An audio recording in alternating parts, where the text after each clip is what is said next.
Good morning, everybody. I hope this video finds you well.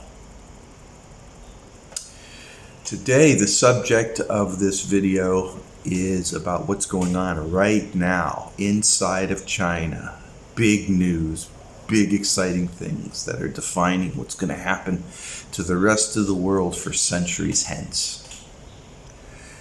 It's the major meeting of BRICS. BRICS.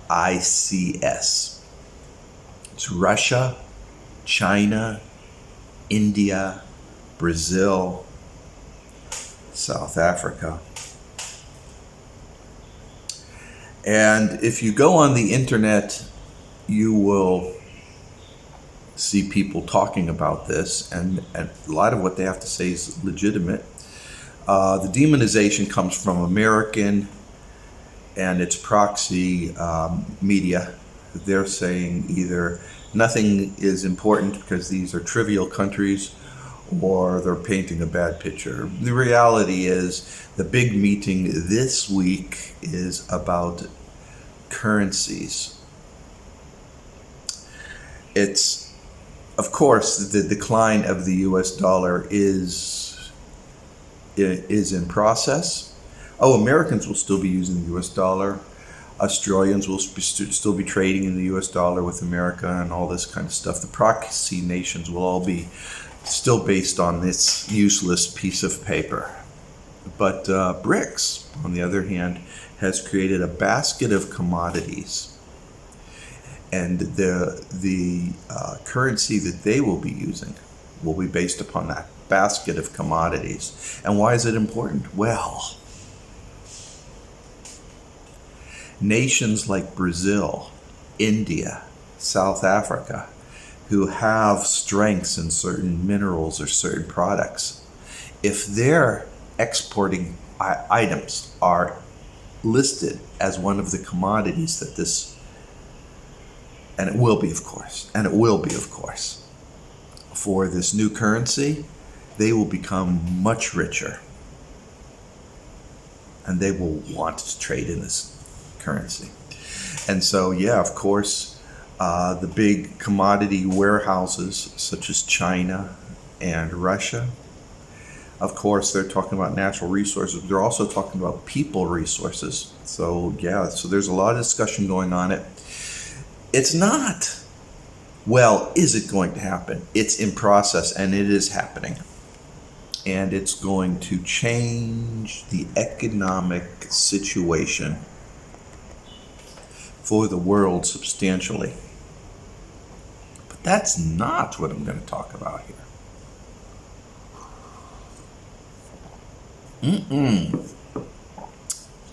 What I'm talking about here is something a little bit different. It's not being talked about. I'm talking about counter sanctions or preemptive sanctions. The United States has been walking around using its currency as a method of sanctioning anybody it doesn't like. Like some bully who got the pistol of their dad from the drawer in the bedroom and is walking around threatening everybody with it. And so what's going on now is, and I'm sure of it, I'm absolutely convinced of it, but I have no proof that this is what's going on, because I can tell you what's going on behind closed doors, is that there's discussions on how to deal with American sanctions, as well as how to sanction America when it tries to do something. And what you're going to see here is you're going to see that BRICS is going to say, so you are trading with the United States, huh? They're going to talk to a third party nation, say, I don't know, Japan. So you're going to talk. So you're dealing with the United States. We're not going to give you any products then. How is this important? Well, these reverse sanctions can absolutely stupefy You saw the sanctions from hell with Russia. Nobody's allowed to trade with Russia. Nobody's allowed to use their ports. Nobody's allowed to ship things. Imagine if BRICS did that to South Korea, for instance. Okay, South Korea is a major IC chip manufacturer. They get all their silicon from Russia. All their factories are in China. Their assembly processes are also involving India. And they say, hey, you're dealing with the United States. You're sanctioned. Their industry will fucking collapse. It's not just that it's 33% of the world's GDP. You cut off, like I said, GDP is a bullshit measure. It's a massive, massive resource. And they can use this, BRICS can use this resource as a bludgeoning tool. And say, no problem. You want to use titanium in military aircraft and bombs? Nope, you're sanctioned. Can't happen.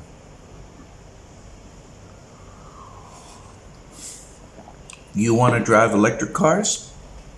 No batteries for you. You want to talk on cell phones? No problem. No printed circuit boards, no IC chips though, and no batteries. Go ahead. You can make all those phones you want in your home country. That's what's going on right now. That's what they're talking about right now. And that will be intolerable to an already collapsing West. It goes without saying, everybody knows that the United States is involved with Ukraine. Everybody knows about its involvement in Taiwan. Everybody knows that proxy governments have been set up and hijacked under Obama, and that all these proxies are ready to go to war. Woo, woo, woo. 1 century ago technology. Not going to happen. Not now. The systems are in place. What we're seeing with BRICS is like this grand chessboard.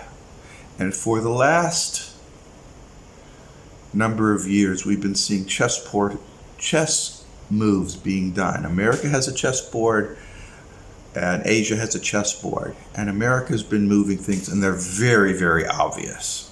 Okay? They're like one-step moves. The rook takes the knight takes it's one-step moves. Asia is doing 10-step moves. They move this piece here, this piece here, this piece here, this piece here, this piece. They're doing multiple step moves. And right now, for the last couple of years, we've been seeing pawns move, and just 1 or 2 of the bigger players.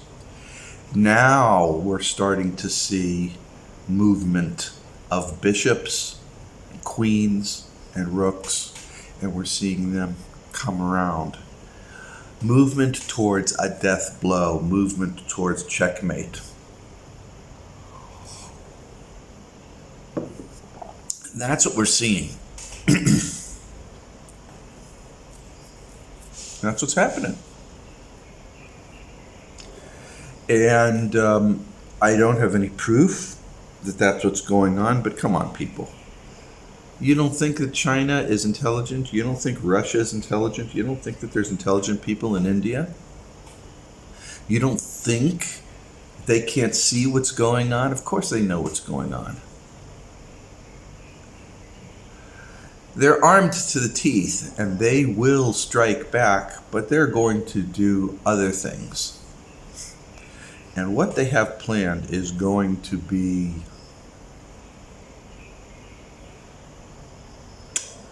preemptive, profound, provocative, and pummeling. I say they're going to be provocative because they're unexpected. people will not know how to react to them.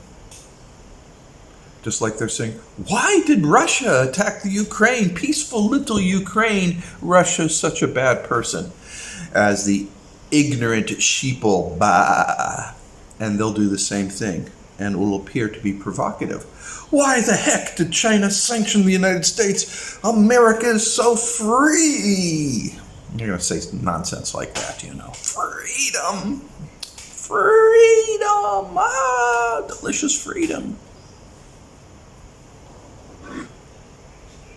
I lived in that freedom. That's why I'm in communist China right now, because I like to have freedom. That's why I'm in communist China.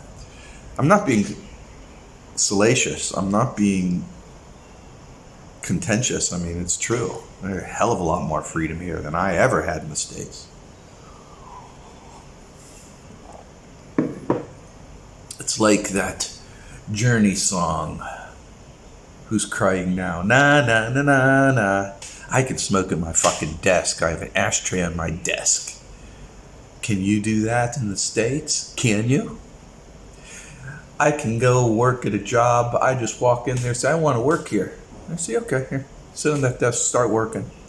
No drug test. But I can't have a gun. Well, okay. Neither can you. You think you can have a gun in the United States? You really think you can? Go ahead, buy a gun. Go ahead, do it. Carry it around. Go ahead, carry it around.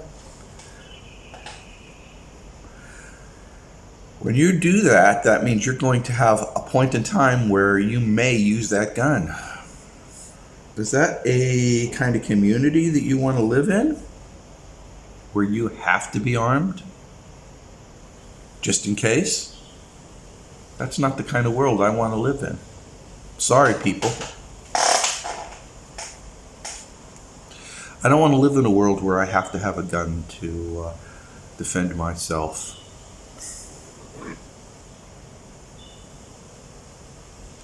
Of course, I'm different from everybody else, so that's it. You see,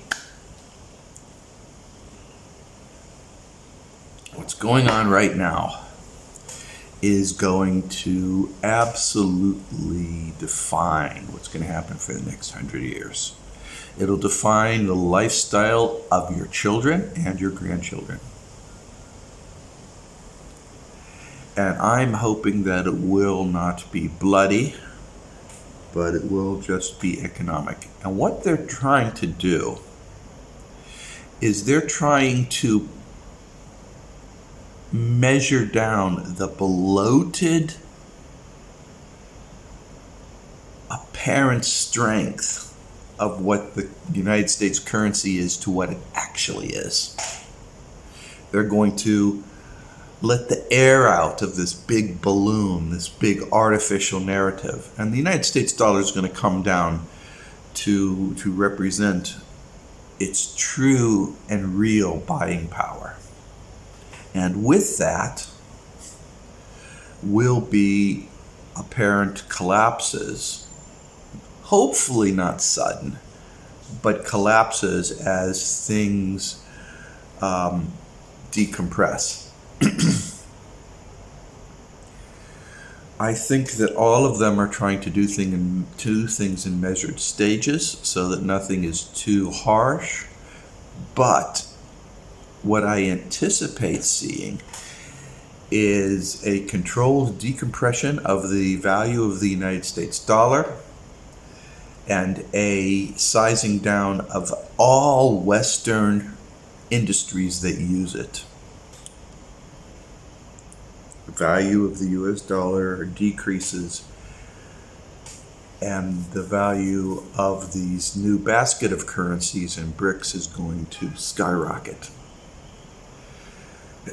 It'll start slow at first, and then there will be a pivot point, and it'll be rapid, and that will be a very dangerous time because the United States will start experiencing some bad stuff. And it will affect me too, because my retirement is paid in US dollars, and my industry with other companies is paid in US dollars, and there's going to be a period of discomfort. So they're managing this. They're not being sudden. They're not being crazy about it. They're managing it. Thank God. The problem with the American leadership is they're totally unaware of how tied the world is together. They think they can isolate. That shows you how stupid they are. And they set up the proxy governments, say in the Ukraine, that's going to fight to the last Ukrainian. Everybody's fucking dying. The country is going to shit. And these people here, that's because they're not making decisions. They're being made by people who do not have stake in the game. They got a puppet there who's doing whatever the United States wants, and the Ukrainians are suffering for it, and that's what they want to do in Taiwan, and China will not allow that. So you got Taiwan, who's got American generals controlling its military, just like American generals are controlling the military in the Ukraine, just like American generals are controlling the military in Korea, just like American generals are controlling the military in Australia. American generals controlling things. America controlling everything. Well, and they're going to fight over there. Nope, not with China. Not with China. So I've said it before, and other people have said it. I think it's worthwhile to repeat. People, you have no idea how bad things are going to go when you start dealing with China. Russia's a Christian nation.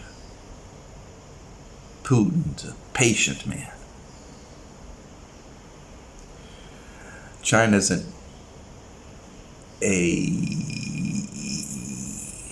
Eastern philosophy nation.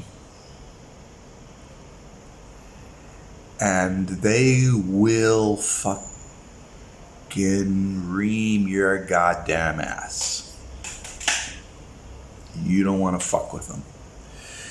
Every single war game against China shows that China won. Every single one. There's no one that doesn't. China just wants to sell goods to you. You don't want to buy them? Fine. But they just want to sell goods to you. And stop playing the bullshit with them. Okay? This is a warning here to the Australian government here. Stop playing bullshit. They don't play games. So anyways, BRICS is happening. There was a time when Australia could have been a member of that BRICS, but they decided to side up with the United States. They were well poised, say pre-Trump, to be one of the major nations of the world, instead of a shadow parasite clinging on to the teat of the United States government. Pity, such the pity. And that, people, is my little discussion about BRICS.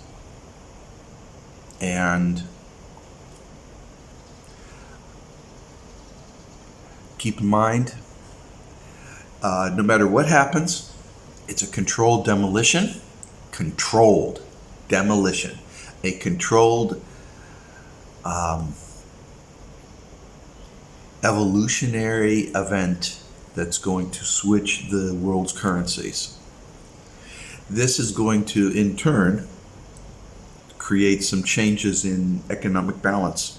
And you're going to see a pivot point to an adjustment to the way things actually are on a product-to-product basis.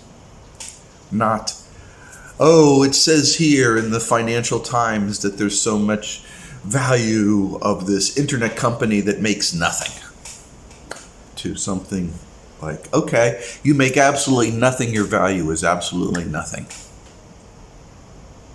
But he who makes shoes has a high value. That's what you're going to see. It's certainly going to change the levers of power globally, and you're going to see some stuff. And part of it's going to be reverse sanctions or sanctions on the West, and those will be used as a major negotiating tool I would like to say a bludgeon or a krugel, like, you know, the little Irish man holding the krugel. I'll get you. Pew, pew, pew. But it's going to be interesting times. Don't fear it. But I'm telling you that there's more going on in this meeting in China here today than what people are talking about at this moment. They'll be talking about this in a couple of weeks, in a couple of months, but they're not talking about it right now. You're the first one hearing about it. Okay. And everything and in anything that you do, please remember to smile, be good to everybody else, treat dogs and cats with respect, be friendly, make the world a little bit of a better place. No need to fear the stuff that's going on. The news is filled with fear, fear, fear, fear, fear. So what? The US dollar is going to decompress. It's going to represent what it actually is. Okay, that's a good thing, right? It's not a bad thing. But if you have a house of cards based upon this inflated value, then you're going to have a little bit of problem. But for most people, it's going to be okay. And at that, remember, things are going okay, things are cleaning up, things are straightening up, and good things are going to happen. I tell you what. And with everything, you know one thing. I believe in you. 风扬变淡了转流流那么有味，漾码跳的百米也下流走，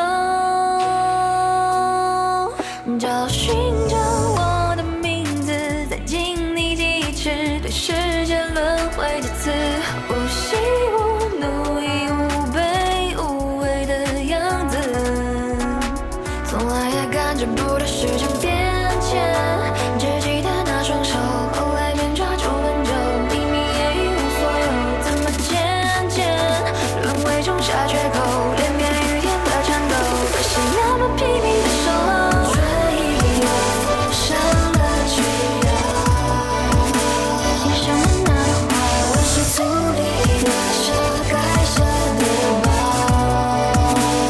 不如坚强，记忆中的是未来前，那双红着脚，这世界又到何处为家？是否间许一个位置，不过是分再换几遍，看人类的悲欢也类似，在分别时总想过见几面，假身之乱早已预示，乱世中埋下的入场券，让生命也只是场测试，现在开始才是真正考验，男人的技巧都掌握，足来都说不得闯祸，上次我永远最高，就现在不留住别怪我强迫，未来也从没有想过，这世界没人能敌我，也感觉不到时间变迁，只记得那双手，后来便抓住很久，秘密也一无所有，怎么渐渐轮回中下缺口，连绵雨天的颤抖，被谁那么拼命的守候。